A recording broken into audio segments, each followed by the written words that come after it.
I grew up in a stretch of rural Appalachia where night comes fast and hard.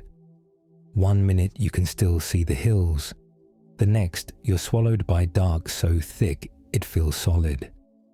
When I was 17, I worked evenings at a feed store and drove home along a ridge road that most people avoided after sunset. That's where I first saw the lights. At first, I thought it was a plane.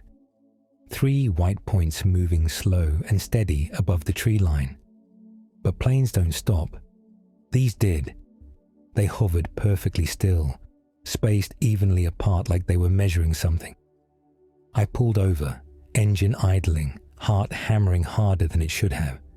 There was no sound, no wind, no insects, no distant traffic. Even the crickets had gone silent. Then one of the lights dipped. It didn't descend the way an aircraft would. It folded downward, like it was bending through the air rather than moving through it. My phone lost signal the second I stepped out of the truck. No bars, no GPS.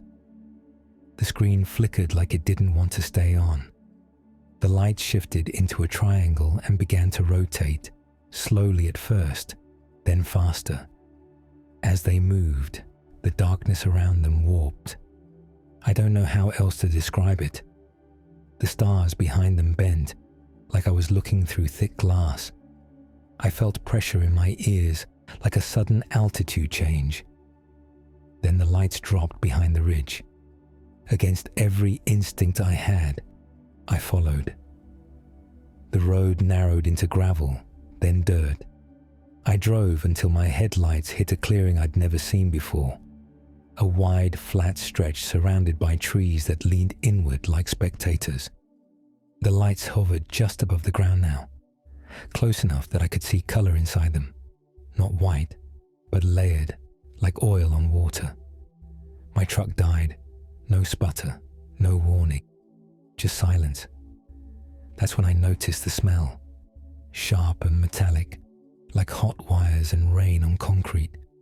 Something moved beneath the lights, not a shadow, a shape, tall, thin, wrongly proportioned. I remember thinking very clearly, this is the moment people disappear in stories.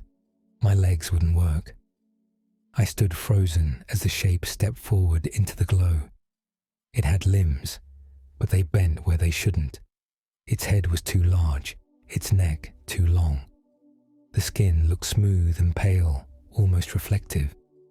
It didn't walk, it glided.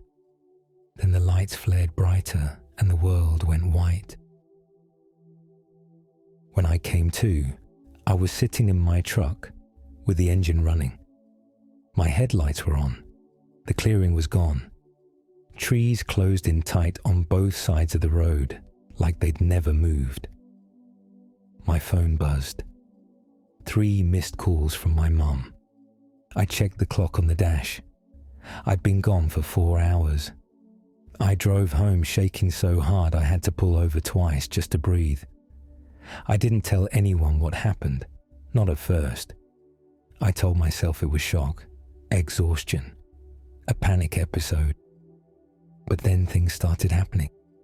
I had a mark on my left wrist, 3 small circular burns in a perfect line. They didn't hurt, but they never healed right. The skin stayed pale there, almost numb. For weeks afterward, I dreamed of light pressing down on me, of being unable to move while something stood just out of sight, watching, measuring. Sometimes I woke up smelling that same metallic scent. Months later, I ran into a neighbor who lived near Black Ridge. He looked at me strangely and asked, "You see them too?" I didn't answer. He nodded anyway. "They come every few years. Same lights, same silence." "What do they want?"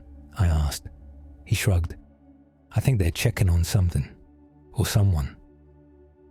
That night, standing in my backyard, I looked up at the dark sky and felt that same pressure in my ears. Far above the hills, 3 lights blinked on. They didn't come closer. They just hovered, like they were making sure I was still here. I was 32 when I lost an hour of my life. I know exactly when it started because I was on my way home from a late shift and had just passed a familiar landmark, an old water tower with peeling paint. My dashboard clock read 11:17 p.m. The road ahead lit up like someone had flicked a switch behind my eyes. At first I thought it was a lightning strike, but the sky was clear, no clouds, no storm. The light wasn't blinding, it was enveloping, like the world had been dipped in pale gold. My radio filled with static, then cut out entirely. I felt weightless, not floating, held. The next thing I remember, I was pulled over on the shoulder with my hazard lights flashing. The clock read 12:26 a.m. My mouth was dry. My muscles ached like I'd run miles. My head throbbed with a deep, dull pressure behind my eyes. I checked my phone. No missed calls, no notifications, no signal. The strangest part was the silence. No insects, no wind, just me and the hum of my engine. I drove home in a daze and collapsed into bed. The dreams came immediately.